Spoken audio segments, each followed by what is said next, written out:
Os acidentes de trabalho acontecem com mais frequência do que a gente imagina. Só no Brasil, cerca de 700 mil trabalhadores se machucam todos os anos durante o expediente.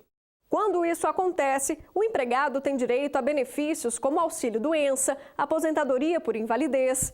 E esse dinheiro sai dos cofres públicos. Mas há alguns anos, o INSS tem repassado essa conta às empresas quando elas são apontadas como responsáveis pelos acidentes.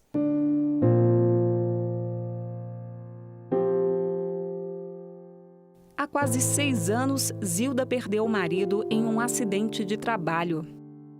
O sentimento não acaba, né? Você tem saudade, sente falta. O sentimento não acaba, né? Só sabe que a pessoa não viveu muito, viveu pouco, aproveitou pouco da vida.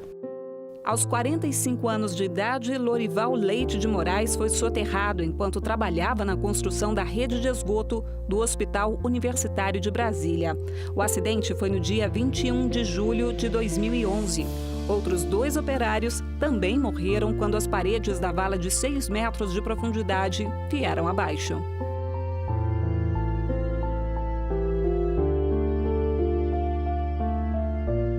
O sobrinho de Lorival e advogado da família conta que, na época, a perícia comprovou a responsabilidade da construtora Anhanguera pela falta de segurança no local.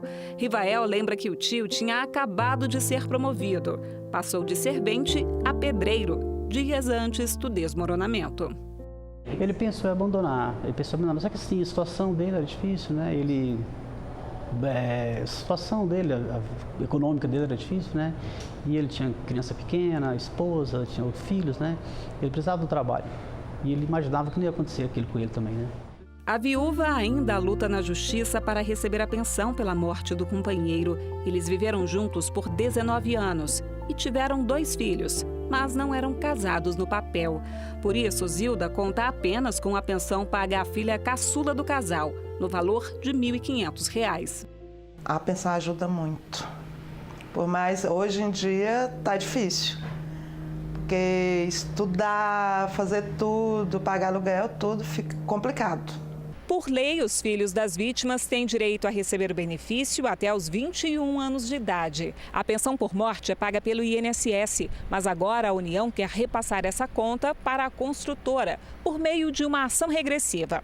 Significa, na prática, que em casos como este, em que é comprovada a responsabilidade do empregador pelo acidente, a empresa deve reembolsar os cofres públicos. O advogado da construtora afirma que não há provas da negligência por parte da empresa e contestou o ressarcimento ao INSS. Mas não foi o que entendeu a Justiça Federal de Goiás.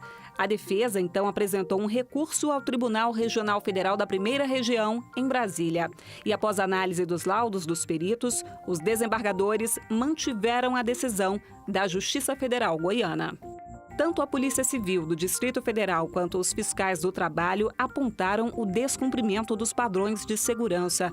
Entre eles, o depósito da terra na borda da vala, que neste caso deveria ter sido colocada a pelo menos 3 metros de distância do local.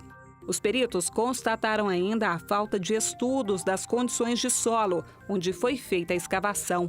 Para este advogado trabalhista, a decisão fundamenta bem que houve sim negligência da empresa. Os fundamentos principais para se chegar a essa decisão que condenou a empresa a ressarcir os cofres do Estado, que foram despendidos com os benefícios, se fundamentou principalmente no aspecto da omissão da empresa quando do acidente do trabalho. Porque uma obrigação tão importante quanto o pagamento dos salários é também zelar pelo dever de segurança do trabalhador. A construtora Anhanguera terá que ressarcir não apenas o valor já pago pelo INSS, mas também as parcelas futuras. A estimativa da Advocacia Geral da União é devolver aos cofres públicos, com esta ação, R$ 1,5 milhão.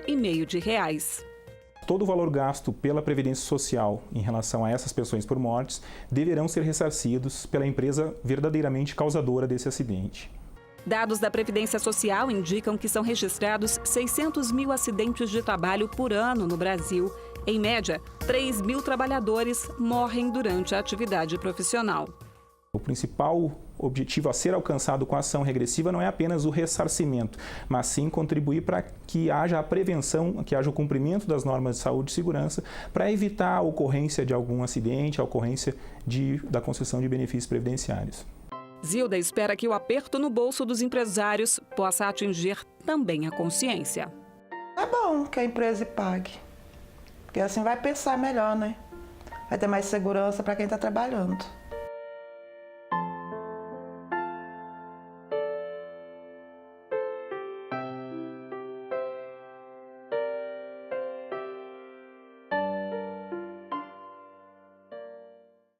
Em nota, a construtora informou que estuda recorrer da decisão, porque entende que não há provas atestando a negligência da empresa no acidente.